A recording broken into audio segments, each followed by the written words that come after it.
The heat came first, that thick, suffocating kind of heat that made the air shimmer like glass above the desert floor. Inside the truck, there were 30 of us sweating silent and half mad from the noise of the engine, every rattle, every bump felt like it was carrying us further away from the world we'd known and deeper into the one we'd been taught to fear. It was July 1945. The war was over, or so they said. But for us, German prisoners of war, the war didn't end with surrender. It just changed shape. We were the defeated that captured the nameless shadows left behind by a collapsing empire. No one told us where we were going. The guards didn't speak much, and when they did, it was in short, tired words. Sit down, quiet, stay put. We had been taken from a camp in New Jersey where the trees were green and the mornings smelled of rain. We thought perhaps they were moving us west for work, but none of us imagined what awaited us beyond the endless horizon. Texas, the name alone carried weight. It sounded vast, empty, dangerous, like a frontier in an old story. We imagined guns and outlaws, snakes and scorpions, vigilantes who might finish what the war had started. And as the train slowed through the plains, I saw the men on horseback, wearing wide-brimmed hats, their silhouettes outlined by the setting sun. Cowboys, real ones. I thought it was a trick of the imagination, a ghost of old cinema reels we'd seen before the war. But they were real, flesh and dust and sweat. They rode alongside the convoy, tipping their hats, grinning at the sight of us. We didn't know whether to laugh or pray when we arrived at the camp. The first thing that struck me wasn't the barbed wire or the guard towers. It was the sky. It stretched forever, so open, so endless, it felt like you could fall upward into it. The Americans called it camp. Hereford rows of barracks stood in neat order across the dry fields. A water tower rose like a watchful sentinel, and beyond it, I could see a few trees, stubborn and green against the dust. We were herded into formation, counted assigned numbers, and led to our huts. But even in those first hours, something was wrong. Guards weren't cruel. They didn't shout, didn't strike, didn't sneer. They looked bored, tired, human. That was the first shock, because back in Germany we'd been told Americans were monsters, brutal, uncivilized, greedy men who fought for money, not honor. Yet here they were treating us not as trophies, but as men. It unsettled us more than hatred ever could. That night I lay awake on my bunk, staring at the wooden ceiling above me. The sounds outside were strange crickets, the occasional whinny of a hoarse laughter drifting from the guards' quarters. Not the laughter of conquerors, just men trying to fill the silence after too much death. I remembered the last time I'd heard laughter like that. It was years ago, before the bombs, before the lies. Sleep didn't come easily. My mind was still trapped in the ruins of Europe, in the hunger and smoke, the promises that had turned to ash. I had been a believer, once a loyal soldier, convinced that victory meant virtue. But now, under the Texas stars, I felt the first cracks of doubt spreading through me. The next morning we were lined up again. The camp commandant, a tall officer with sunburned skin, spoke through an interpreter. We were to work farm labor mostly. The war had drained American manpower, and someone had to keep the fields alive. So that was our fate, not chains or punishment, but plowing, planting, sweating under a foreign sun. Some men laughed bitterly. Others stared at the ground, too broken to care. But as we marched out to the fields, past the wire and the guards and the fluttering American flag, I realized something I hadn't felt since the war began. The smell of freshly turned soil, the hum of cicadas, the sight of a farmer's wife waving from a distant porch. It wasn't cruelty that haunted this place. It was life, and that was more terrifying than anything we had expected, because it meant the stories we'd been told, the stories of American savagery, of enemies without mercy, were lies. And if those were lies, what else had been?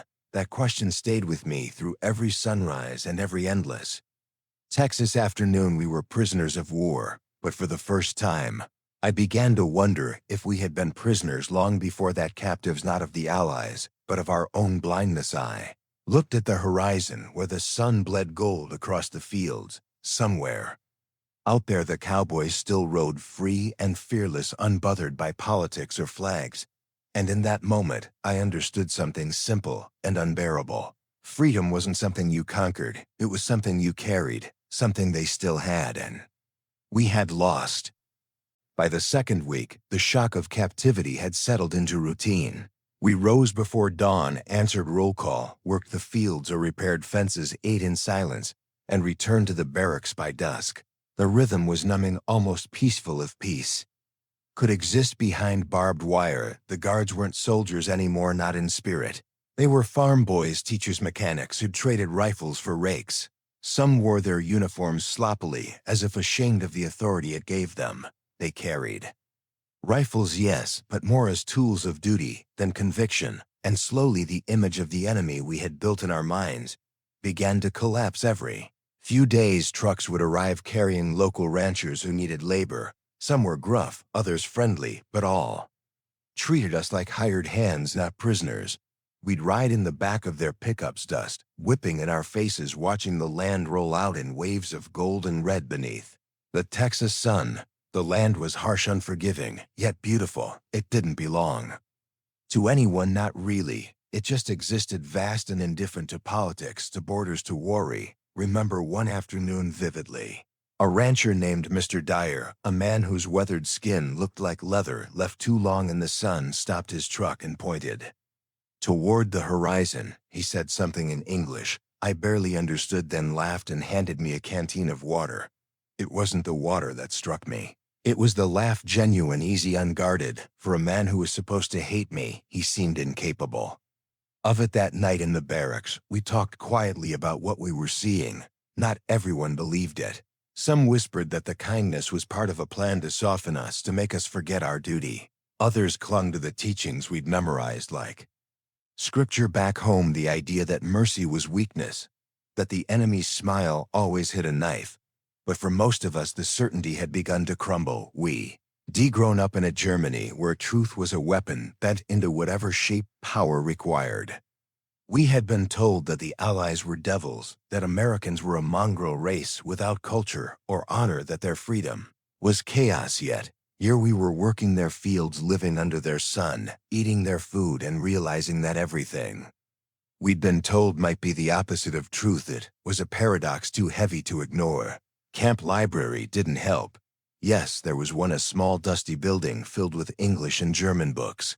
The Americans encouraged us to read, to study, to think.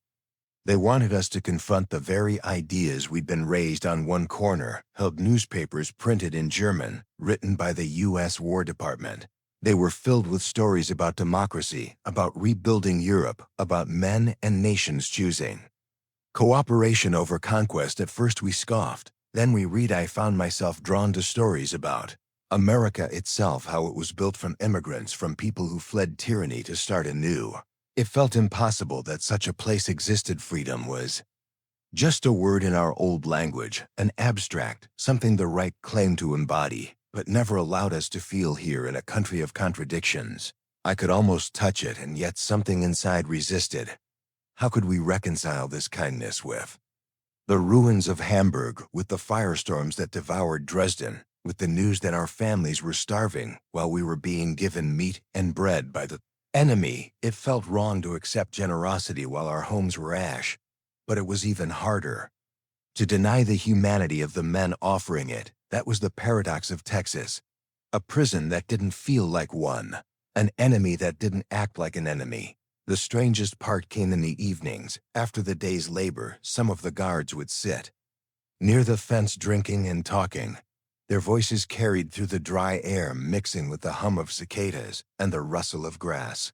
We couldn't always understand their words, but the laughter was universal. They'd tell stories of their homes, of wives and sisters, of nights spent chasing cattle through storms.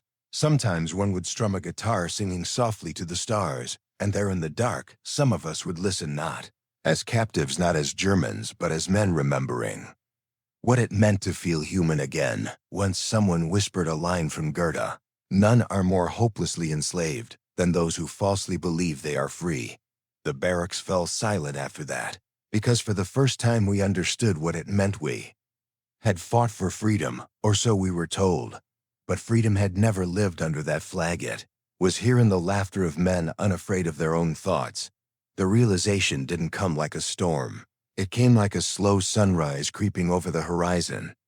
Impossible to stop by the end of that month. I no longer dreamed of victory. I dreamed of understanding, of speaking to one of them, not as an enemy, but as a man. And I didn't have to wait long one evening as the sun sank low and painted the wire fence in gold. One of the guards walked over, a half-empty bottle in hand. He looked at us through the wire, raised the bottle, and said something simple. I didn't understand the words, but I understood the gesture, an invitation. That night, for the first time, a German and an American shared whiskey through the fence. It was the smallest act imaginable, yet it cracked open something far greater than any weapon ever could, because that bottle didn't just pass whiskey, it passed forgiveness. And under the burning Texas sky, the war between two men ended long before the war between their countries ever truly did. By late summer, the Texas nights had grown cooler, softer, like the desert itself was exhaling after months of holding its breath. The wind that swept through the mesquite carried the smell of smoke, dry grass, and something new to us, a strange comfort. The camp had changed. So had we. The wire still stood tall and coiled, a symbol of captivity. But the guards didn't look at us the same way anymore, and we no longer looked back with fear. It began quietly, almost accidentally, with those evening exchanges. Through the fence, a bottle here, a story there. And then one night the unimaginable happened. We were invited outside the wire. It wasn't official. The guards didn't announce it, and we never spoke of it openly. But word spread through the barracks. A few of the men, the ones who had worked hardest, earned the most trust, were to help repair a corral near the ranch beyond the camp. The owner had lost several hands to the war, and the army permitted the use of POW labor. That's how I first met Jack Callahan. He wasn't a soldier. He was a cowboy, a real one. The kind I'd only ever seen in newsreels or propaganda posters mocking America's wild culture. But there he stood, hat low, boots, dusty rope hanging from his shoulder like an extension of his own arm. His smile was disarming, open, amused, as though he knew exactly how out of place we felt. Though to just stand there like ghosts, he said, gesturing toward the broken fence line. Even without understanding every word, the tone said everything. Commanding but kind, we worked from sunrise until the heat blurred the horizon. My hands blistered on the posts, the sweat soaked through my shirt. Yet when Jack handed me a tin cup of water, I took it without hesitation. No rifles, no shouting, just work. By midday, we'd built something that resembled cooperation, and when the job was done, Jack nodded toward the fire pit near the barn. He struck a match, lit a small blaze, and gestured for us to sit. That night, under the Texas sky, the war felt impossibly far away. Jack sat with 3 other ranchers, all locals who'd come to lend a hand. One was missing an arm, another walked with a limp. They'd fought in North Africa, maybe against some of us. Yet there was no anger, only quiet understanding. Someone passed around a bottle, amber liquid that glowed like firelight in a jar, whiskey. The Americans drank first, then Jack, with a half-smile, extended the bottle toward me, hesitated. Every instinct screamed that this was wrong. Fraternization was forbidden, both by their rules and ours. But then I saw his eyes. There was no malice there, only invitation. So I took the bottle. Whiskey burned like molten iron down my throat. I coughed, the men laughed, and for the first time in years I felt the weight of uniform ideology and defeat begin to crack. The stories came next. At first Jack spoke slowly, aware of our broken English. He told tales of cattle drives, of nights spent chasing strays through lightning storms, of losing horses and winning them back at poker tables in Amarillo. His voice carried warmth, a rhythm that reminded me of home before the war. When he laughed, the sound was like a bell ringing through the darkness. One of us, Otto, a tall mechanic from Bremen, decided to answer. Through halting words, he told of his youth near the North Sea, of fishing with his father before the Navy took him away. His voice trembled as he spoke. But the Americans listened, really listened. No judgment, no interruption, just quiet respect. It was then I realized something profound. We were all just men telling stories to the night. Not soldiers, not victors or vanquished, just men trying to remember who we were before the war turned everything sacred into ashes. The fire burned low. Jack reached into his pocket and pulled out a small harmonica. The tune he played was soft, mournful, almost prayerful, the kind of melody that could make even the stars pause to listen. When he finished, no one spoke for a long time. Then Otto, eyes glistening, whispered a single word. Beautiful. Jack smiled. Music, don't pick sides, he said simply. We returned to camp before midnight. The guards at the gate pretended not to see the soot on our hands or the faint smell of smoke on our clothes. They said nothing, but their silence carried a strange approval. That night sleep came easily for the first time. Something had changed in all of us. The whiskey, the laughter, the stories, they had broken a spell that propaganda had cast for years. The enemy was no longer faceless, the war no longer righteous. We began to see the Americans not as occupiers, but as survivors, much like ourselves. Men who'd fought because they were told to, who'd lost friends in places they couldn't pronounce, who carried their pain quietly beneath their humor. In the following weeks, more evenings like that followed. The guards relaxed, the work became lighter, and even the officers in charge began to treat us with the familiarity of neighbors rather than captives. It became a kind of ritual. After the day's labor, those of us trusted enough would sit near the wire, close enough to hear the distant songs from the ranches. Sometimes the wind carried faint notes of fiddle and guitar, laughter rising above the prairie like a ghost of joy. Though we remained behind the fence, we were no longer prisoners of hatred. The barbed wire could hold our bodies, but not our hearts. What we didn't know, what none of us could have imagined, was that this unlikely friendship, this fragile exchange of humanity, would ripple far beyond the camp. It would become a quiet story, whispered among soldiers and civilians alike, that somewhere in Texas, Germans and cowboys had sat together beneath the stars and learned that the world was bigger than any flag could define. For me, it was more than rumor, it was salvation. Because that night by the campfire, when the whiskey burned and the harmonica wept, I realized something I had never dared believe, that goodness survives even war, and it often hides in the places no one thinks to look. In a cowboy's smile, in a shared drink, in the glow of a fire that burns not to destroy but to warm. By autumn, the Texas sun had gentled into gold. The days no longer scorched, they glowed. The air carried the faint scent of mesquite and hay, and sometimes when the wind came from the west, it smelled like rain. In those months, the wire began to feel like more of a formality than a prison. The guards stopped shouting, the camp gates creaked open more often. We walked to work outside the perimeter, flanked by soldiers whose rifles now hung loose at their sides, almost decorative. We had been enemies once, now we were laborers, partners, men sharing the same dirt, the same sun. Each morning, trucks arrived to take us out to the ranches.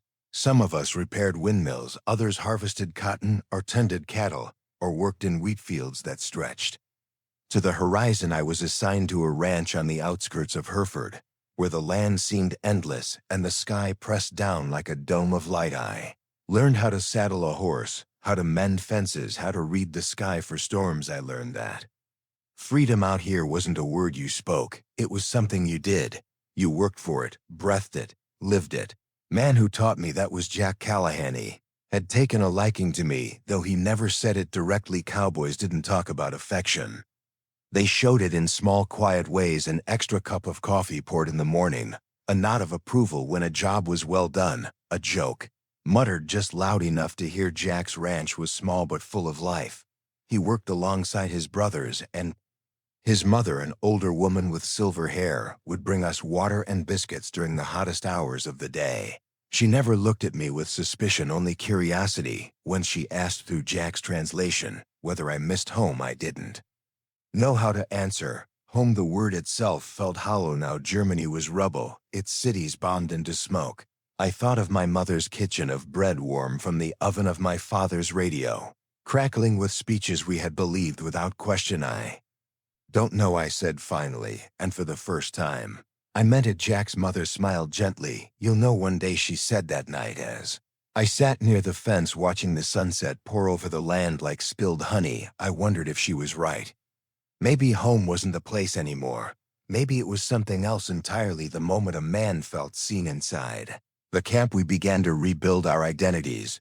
The officers among us still held a certain Pride still clung to the idea that we were soldiers of the fatherland, but even they had softened. They read books now. They debated philosophy instead of strategy. They began to question not the defeat, but the cause itself. We spoke of things we never could have before: the propaganda, the lies, the blindness that had led us here. And the more we saw of America, the more we realized how much of our belief had been built on sand. Freedom wasn't chaos. It was responsibility, and equality wasn't weakness. It was strength.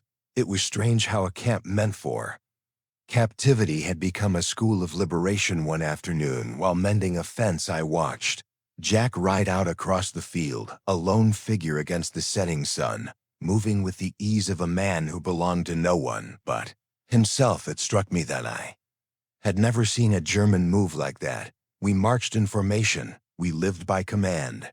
Our lives had been ruled by orders and expectation. But here, under the wide Texas sky, a man could exist as he was, not as what he was told to be. Freedom was a strange, frightening thing. It had no uniform, no anthem, no salute. It lived in the space between breaths, in the ability to choose, to fail, to forgive. Fences around us had begun to rust, not just the ones made of wire, but the ones inside us. That autumn, new rule was introduced: POWs could earn small wages for their labor, a few cents a day. It was meaningless, really, yet symbolic. Some of us used it to buy soap paper or tobacco from the camp canteen. Others saved it, unsure for what, but for me it meant something far deeper, a reminder that I could still have agency, even in captivity. That small act of being paid, of being treated as a worker, not a prisoner, rekindled something I thought I'd lost: dignity. At night, when we returned from the ranch, the camp transformed. Some men played chess on makeshift boards, carved from scrap wood. Others sketched or wrote letters that would never be sent. We sang old folk songs, our voices carrying softly into the dark, mingling with the distant cry of coyotes, and sometimes faintly from beyond the hills we could hear the laughter of the ranchers, the strum of guitars, the sound of boots on wood. It was a reminder of the world we were allowed to glimpse, but not yet touch. Still, it was enough. For the first time in years, I felt part of something that wasn't a machine of war. I was part of a rhythm, the rhythm of land, labor, and life. One evening, as we packed tools after a long day, Jack rode up beside me. He didn't speak for a while, just watched the sunset paint the horizon in bands of red and violet. Then quietly he said, "You're free out here, you know, wire or no wire." I didn't answer. I couldn't. The words were too heavy, too kind. But that night I thought about them long after I lay down. Maybe freedom wasn't a matter of place, but of perspective. Maybe the men who had built their lives around control, uniforms, oaths, blind loyalty were the ones most truly imprisoned. Maybe, just maybe, the men we had once called our enemies had known all along that the greatest victory is not in conquering others, but in learning to live beside them. The Texas sky above me stretched wider than any I'd ever known, and as the wind whispered through the fences, I realized something profound. I had come here as a prisoner, but I was learning day by day to become a man again. Winter in Texas was unlike any winter I had known back home. The cold came with snow, with the smell of burning coal, and the sight of gray skies pressing down over broken cities. Here it came with wind, sharp, dry, endless, sweeping through the plains. Like a whisper of memory, the camp grew quieter as the days shortened, the work slowed. The evenings came sooner, and with them, time to think, to remember, to regret. It was in that stillness that the letters began. The Red Cross allowed us to send mail home, short notes written on thin paper that traveled through a maze of censors and bureaucracy. At first I didn't write. What could I say to a mother who might already have buried her son in her heart? What words could bridge the ocean of ruin that now separated us from everything we once were? But one evening, as I sat near the barracks window, watching the sun sink behind the wire, I took up the pencil. My hand shook. The first words were clumsy, unsure. "Dear Mother, I am alive. I am a prisoner in Texas, but I am safe. The people here are not what we were told." I stopped. That last sentence, "not what we were told," seemed almost blasphemous. Yet it was true. The words tumbled out faster than I could think. I wrote of the land, the work, the strange kindness of our captors. The cowboy who treated me as a man rather than a number. I told her that I had seen laughter again, that I had tasted freedom, even behind wire. By the time I finished, tears had blurred the ink. I folded the paper, carefully sealing inside it everything I could not say aloud. Weeks passed before a reply came. It was smudged, water-stained, barely legible. But her handwriting, familiar, trembling, broke something open inside. "Memi, son, we heard nothing for so long. We feared you dead. The city is gone, but your sister lives. Your father does not write again.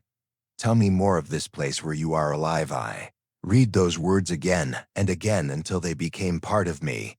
That night I went to the edge of the camp and looked toward the faint lights of the ranch beyond the fields.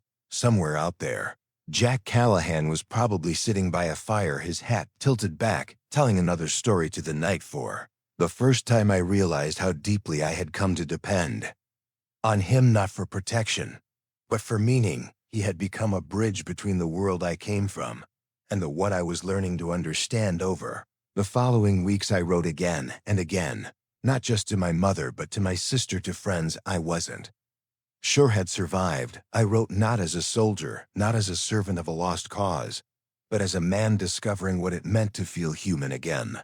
Active writing became its own kind of freedom. We wrote about the smell of coffee at dawn, the sight of horses running through dust clouds, the laughter of cowboys around the fire. We wrote about how strange it was to be cared for by those we'd been taught to despise. Some letters never reached their destinations. Others returned months later, stamped with unclaimed names of entire families erased by war. Each time one of those letters came back unopened, a silence fell over the barracks, the kind of silence that swallowed sound. But even then we kept writing, because to write was to hope, and hope, we were learning, was not a luxury, it was survival. The Americans encouraged it. They didn't censor our words beyond the rules. They understood, perhaps better than we did, that letting us write was letting us heal. One afternoon, Jack asked me what I wrote about. Home, I said. He nodded, slowly spitting dust from his mouth. "Home's a funny thing," he said. "Ain't about land or walls, it's about what you carry at." First I didn't understand, but the more I thought about it, the more his words took root. We had built our lives on the idea that home was the fatherland, sacred, unquestionable, eternal.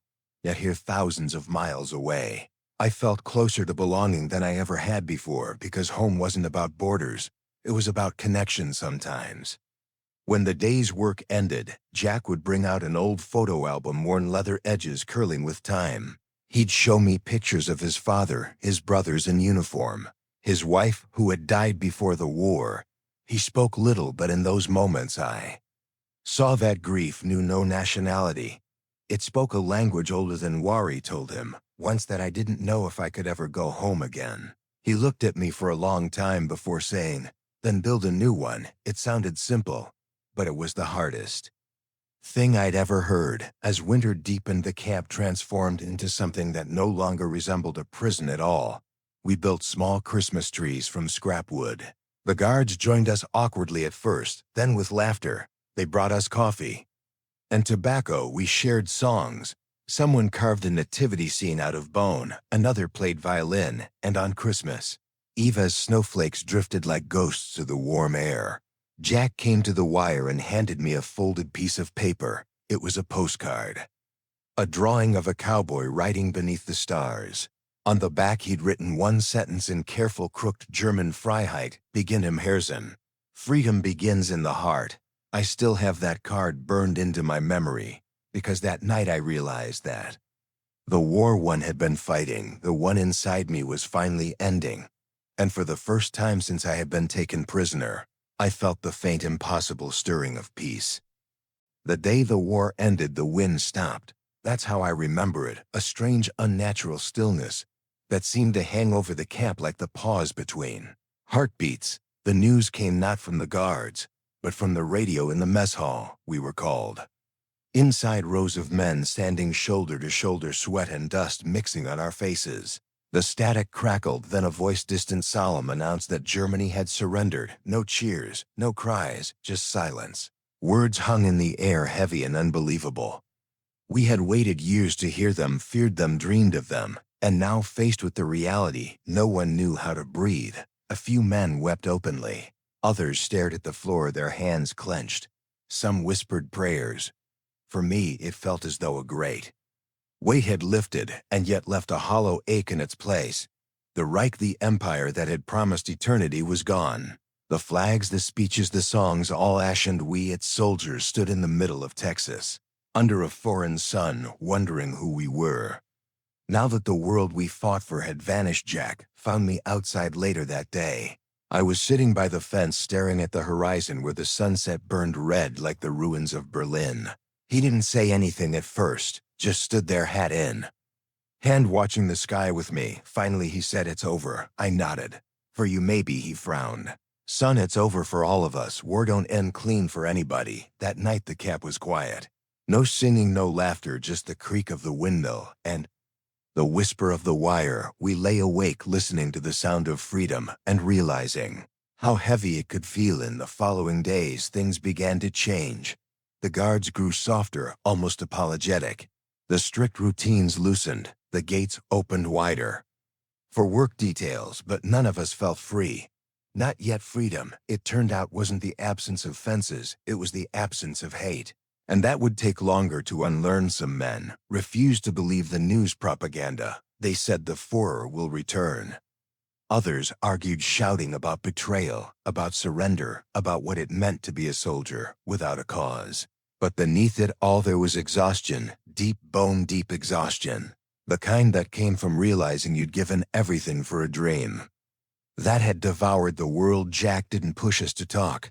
He understood silence better than most. But he did something no one expected. He threw a barbecue. It was absurd, almost sacrilegious. The smell of grilled meat, the sound of a fiddle, the clinking of tin cups filled with whiskey. He invited the guards, the POWs, even the local ranch hands. At first we stood awkwardly, unsure if it was some kind of test. Then Jack raised his cup and said to the living, "May we never see another war." No one moved then. One by one, the men lifted their cups too, some with tears, some with trembling hands, but all together. In that moment, something invisible broke the invisible wall that had always stood higher than the wire. A few of us played music. Someone brought out an accordion. Jack tried to dance and nearly fell into the fire, sending a roar of laughter through the crowd. And for the first time, laughter didn't feel guilty. It felt human. Over the next weeks, preparations for repatriation began. The war in Europe was done. Our fate was now in the hands of governments and ships. But time moved strangely in the camp, as though no one wanted to acknowledge what came next. We began helping rebuild the nearby town, mending fences, repairing barns, painting houses. The townsfolk, once wary, started waving to us. Some even invited us to church picnics. I remember one Sunday vividly. The local pastor, an old man with a voice like dry leaves, stood before his congregation and said they were our enemies now. They are our guests. Let us show them what peace looks like. I will never forget that. Not because of what it meant for them, but because of what it taught me. Forgiveness, I learned, is not weakness. It is the most powerful act of courage a human being can commit. As the summer deepened, the camp filled with rumors, ships leaving New York, new governments in Germany, Russians taking Berlin. Some men couldn't wait to go home, others dreaded it. I was one of the latter. I had left a world in flames. I wasn't sure what waited in the ashes. Jack knew. "You're scared," he said one evening, sitting beside me as the sky turned to fire. "Yes." He chewed on a piece of straw. "Good, only fools ain't scared. Means you care about what comes next." He paused, then handed me something, a small worn object. It was a silver belt buckle, engraved with the image of a longhorn steer. "Had it since I was your age," he said. "Don't forget where you found your courage." I didn't know what to say. I could only nod. When the day finally came to leave, the camp felt hollow. Men packed their few belongings, folded their handmade crafts, burned letters they couldn't carry. We lined up by the gate, faces thin, hearts heavy. Jack was there. He shook each man's hand, every one of us. When it was my turn, I tried to speak, but my voice broke. He just smiled, that quiet, knowing smile. "Take care of yourself, Carl." "I will, thank you." He nodded. "Maybe one day you'll come back. Texas has a long memory." I wanted to tell him everything that he had saved me from despair, that his kindness had rebuilt something inside me that war had destroyed. But the words stuck in my throat, so I did what he had taught me. I said nothing and let the silence carry what words could not. As the trucks pulled away, I looked back one last time. The camp shimmered in the heat, the fence glinting like silver thread beyond it. I saw Jack raise his hand one final salute. I raised mine in return, and as the horizon swallowed the camp, I realized something profound. The enemy was never the man across the wire. The enemy was the hatred that built the wire in the first place. That was the day I truly became free. The ship that took us home was named the Sea Monarch, though there was nothing royal about her. She smelled of diesel and rust, her decks crowded with men who had once worn eagles on their collars and now carried nothing but ghosts in their eyes. Ocean stretched endlessly gray, restless and silent. Each sunrise looked the same, and each sunset disappeared behind the same horizon that seemed determined never to change. We stood at the rails, staring eastward toward a land that no longer existed. Germany, our Germany, had been shattered into zones, flags and boundaries that meant nothing to the men returning to it. The journey took weeks, and in that time we aged years. Men talked in whispers about what they would find: families gone, cities erased, homes claimed by strangers. Some still clung to pride, muttering about betrayal, about how the fatherland had been stabbed in the back once more. But most were simply tired of war, tired of ideology, tired of the silence that followed every sentence. About the past I spent most of my time below deck writing. Not letters this time, journals, memories, the things I couldn't bear to forget. I wrote about the camp in Texas, about the Cowboys, about Jack and his quiet wisdom. I wrote about how, in captivity, I had found freedom. When we finally sighted land, the gray outline of Bremerhaven, the ship erupted in noise. Men shouted, laughed, wept, but as we drew closer, the excitement turned to disbelief. The port was rubble, the air smelled of soot and decay. The cranes that once lined the harbor lay twisted like skeletons. Children wandered barefoot among ruins, staring at us with eyes too old for their faces. The Allied officers herded us into lines, checked names, handed out rations. We were no longer soldiers, no longer prisoners, just displaced men returning to a country that didn't know what to do with you. See, walked for days, hitching rides on trucks, following the old roads that led south. Every village looked the same: burned houses, church bells lying cracked in the dust fields, overgrown with weeds. In one town I saw a woman washing clothes in a fountain made from a bomb crater. She looked up as I passed and didn't look away. By the time I reached my hometown, I hardly recognized it.